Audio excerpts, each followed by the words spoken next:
Olá, povo de Deus, segunda-feira, 6 de fevereiro de 2023. São Paulo, Mickey, companheiros mártires, quinta semana do tempo comum. A nossa reflexão de hoje é a partir de Gênesis 19, Marcos 6, 53, 56. Iniciamos hoje a leitura do primeiro livro da Bíblia, Gênesis, e essa leitura vai nos acompanhar por várias semanas. Temos os primeiros 19 versículos do primeiro capítulo que nos narra uma das versões da criação. Gênesis significa nascimento, origem. Temos neste livro duas partes bem distintas. A primeira, que vai do capítulo 1 ao 11, narra a origem do mundo e da humanidade. A segunda nos traz a origem do povo de Deus, que vai do capítulo 12 a 50. Creio que não é novidade afirmar que a narrativa da criação não é um tratado científico, mas uma tentativa de explicação teológica sobre os fundamentos de tudo. Bom notar que essa primeira narrativa da criação, da qual temos hoje os 4 primeiros dias, é uma produção dos sacerdotes do tempo de exílio da Babilônia, século VI a.C. Portanto, a Bíblia não começou a ser escrita de forma linear com o primeiro capítulo do seu primeiro livro. De forma prática, podemos afirmar que depois de escritos os capítulos de 12 a 50, decidiram criar uma espécie de prefácio para toda a obra, e aí surgiram os 11 primeiros capítulos. Com isso, pode-se afirmar que os relatos da criação descrevem ações divinas que se situam não na história, mas num princípio que ninguém pôde conhecer. Daí o uso da linguagem dos mitos. De fato, ninguém assistiu à criação do mundo para poder narrar como foi. Onde estavas quando lancei os fundamentos da terra? Pergunta Deus a Jó.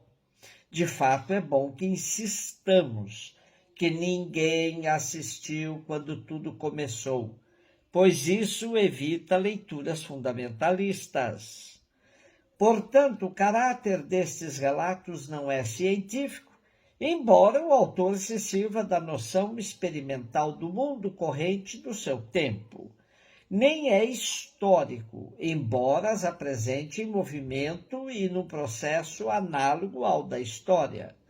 Estas afirmações são teológicas, falam de Deus enquanto revelam ação e desígnio do mundo, e enquanto este encontra a plenitude do seu ser na referência a Deus.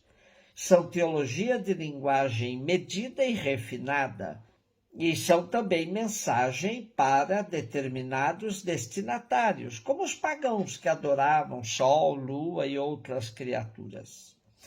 No primeiro relato, nosso texto de hoje, o autor sagrado refere que Deus tudo criou pela sua palavra, e baseia a estrutura da sua narrativa nos 7 dias da semana, com os 6 dias de trabalho e mais um de repouso, o 7º dia, para o qual converge toda a ação semanal, que nele encontra realização. Essa estrutura é propositadamente usada, tanto mais que as ações de Deus são mais de 7. A luz, a abóbada celeste, a terra enxuta, a vegetação, os luzeiros, os peixes, as aves, o gado, os répteis, o homem, macho e fêmea. Nosso relato de hoje quer dizer que a criação foi organizada em vista de um fim muito concreto, que se resume no sábado, que é dia de repouso para o homem e o dia de louvor para Deus. Ao terminar estas páginas, lemos: concluída no 7º dia toda a obra que tinha feito, Deus repousou no 7º dia de todo o trabalho por ele realizado. Como pôde concluir a criação se no mesmo dia cessou toda a atividade?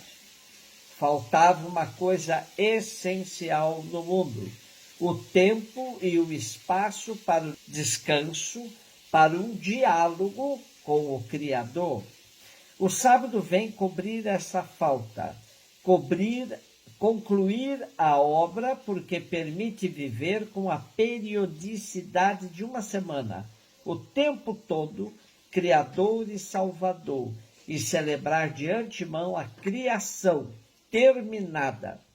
É uma imagem da meta posta à vista, para iluminar o caminho e assegurar que por ele se chega à realização total e ao repouso de Deus.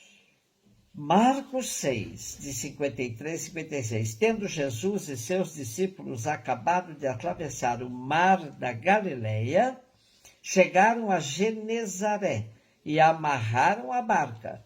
Logo que desceram da barca, as pessoas imediatamente reconheceram Jesus. Percorrendo toda aquela região, levavam os doentes deitados em suas camas para o lugar onde ouviam falar que Jesus estava. E nos povoados, cidades e campos onde chegavam, colocavam os doentes nas praças e pediam-lhe para tocar ao menos a barra de sua veste. E todos quantos o tocavam, ficavam curados. Amarrar a barca em Genezaré simboliza a união da margem leste, onde habitam os pagãos, com a margem oeste, onde habitam os hebreus, sugerindo a universalidade da prática de Jesus. Impressiona-nos como na época de Jesus eram multidões de enfermos. Hoje também temos tantos enfermos quanto no tempo de Jesus. Porém, talvez nos falte a mesma sensibilidade para percebermos.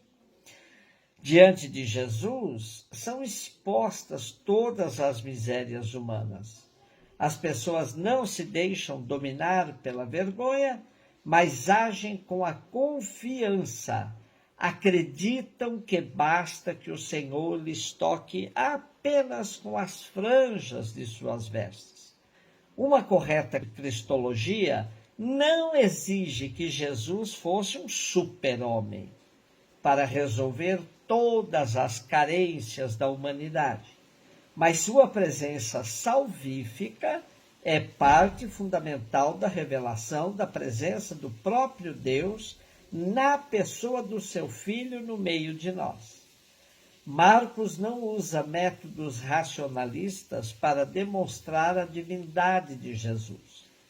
Aliás, para ele, a fé é um dom gratuito de Deus que geralmente precede a prática das curas em Jesus. O interessante é que as pessoas perceberam que a mensagem do Evangelho não era algo de abstrato, e sim um salto de qualidade nas suas vidas.